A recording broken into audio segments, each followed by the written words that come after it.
بسم اللہ الرحمن الرحیم۔ السلام علیکم۔ ایک یہودی کسی مسلمان کا پڑوسی تھا۔ اس یہودی کے ساتھ اس کا مسلمان پڑوسی بہت اچھا سلوک کرتا تھا۔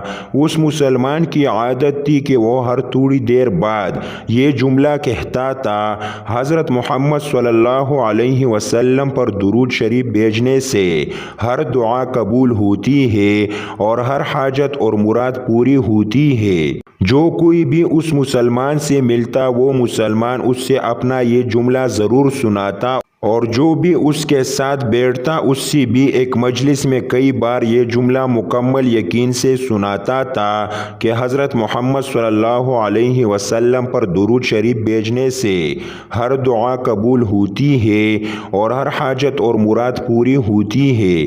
اس مسلمان کا یہ جملہ اس کی دل کا یقین تھا۔ اس یہودی نے ایک سازش تیار کی تاکہ اس مسلمان کو ذلیل و رسوا کیا جائے اور درود شریف کی تاثیر پر اس کے یقین کو کمزور کیا جائے اور اس سے یہ جملہ کہنے کی عادت چھڑوائی جائے۔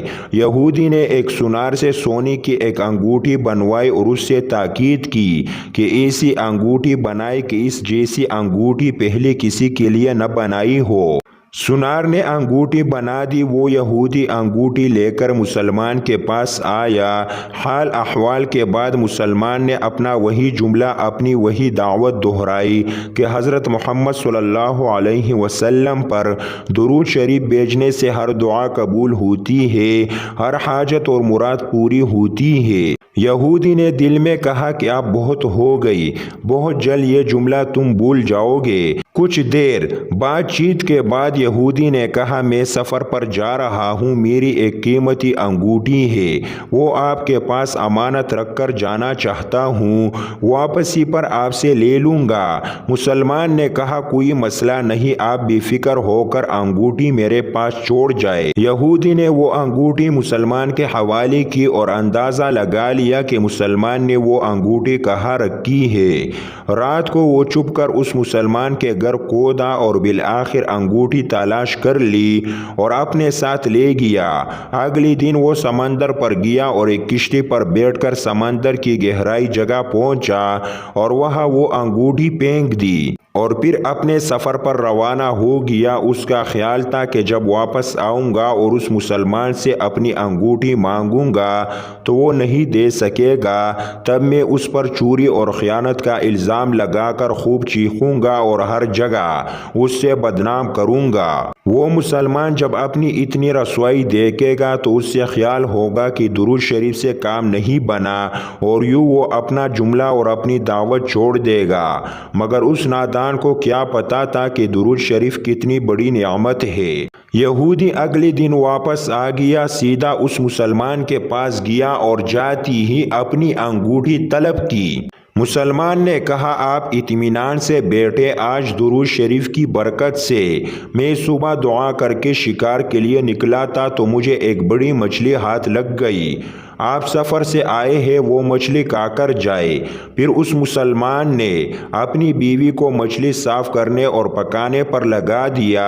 اچانک اس کی بیوی زور سے چیخی اور اس سے بلایا۔ وہ بھاگ کر گیا تو بیوی نے بتایا کہ مچھلی کے پیٹ سے سونے کی انگوٹھی نکلی ہے اور یہ بالکل ویسی ہے جیسے ہم نے اپنے یہودی پڑوسی کے انگوٹھی امانت رکھی تھی۔ وہ مسلمان جلدی سے اس جگہ گیا جہاں اس نے یہودی کی انگوٹھی رکھی تھی۔ انگوٹھی وہاں موجود نہیں تھی۔ وہ مچھلی کے پیٹ والی انگوٹھی یہودی کے پاس لے آیا اور آتے ہی کہا، حضرت محمد صلی اللہ علیہ وسلم پر درود شریف بھیجنے سے ہر دعا قبول ہوتی ہے اور ہر حاجت پوری ہوتی ہے۔ پھر اس نے وہ انگوٹھی یہودی کے ہاتھ پر رکھ دی۔ یہودی کی آنکھیں حیرت سے باہر، رنگ کالا پیلا اور ہونٹ کانپنے لگے۔ اس نے کہا، یہ انگوٹھی کہاں سے ملی؟ مسلمان نے کہا، جہاں ہم نے رکھی تھی وہاں ابھی دیکھی، وہاں تو نہیں ملی، مگر جو مچھلی آج شکار کی اس کے پیٹ سے مل گئی ہے۔ معاملہ مجھے بھی سمجھ نہیں آ رہا، مگر الحمدللہ آپ کی امانت آپ کو پہنچی اور اللہ تعالیٰ نے مجھے پریشانی سے بچا لیا۔ بے شک حضرت محمد صلی اللہ علیہ وسلم پر درود بھیجنے سے ہر دعا قبول ہوتی ہے اور ہر حاجت و مراد پوری ہوتی ہے۔ یہودی تھوڑی دیر کانپتا رہا، پھر بلک بلک کر رونے لگا۔ مسلمان اس سے حیرانی سے دیکھ رہا تھا۔ یہودی نے کہا مجھے غسل کی جگہ دے دے۔ غسل کر کے آیا اور فوراً کلمہ طیبہ اور کلمہ شہادت پڑھنے لگا۔ اشہد ان لا الہ الا اللہ وحدہ لا شریک لہ واشہد ان محمدًا عبدہ ورسولہ۔ وہ بھی رو رہا تھا اور اس کا مسلمان دوست بھی، اور مسلمان اس سے کلمہ پڑھا رہا تھا اور یہودی یہ عظیم کلمہ پڑھ رہا تھا۔ جب اس کی حالت سنبھلی تو مسلمان نے اس سے وجہ پوچھی، تب اس نو مسلم نے سارا قصہ سنا دیا۔ مسلمان کے آنسو بہنے لگے، وہ بے ساختہ کہنے لگا حضرت محمد صلی اللہ علیہ وسلم پر درود شریف بھیجنے سے ہر دعا قبول ہوتی ہے اور ہر حاجت و مراد پوری ہوتی ہے۔ بسم اللہ والصلاۃ والسلام علی رسول اللہ۔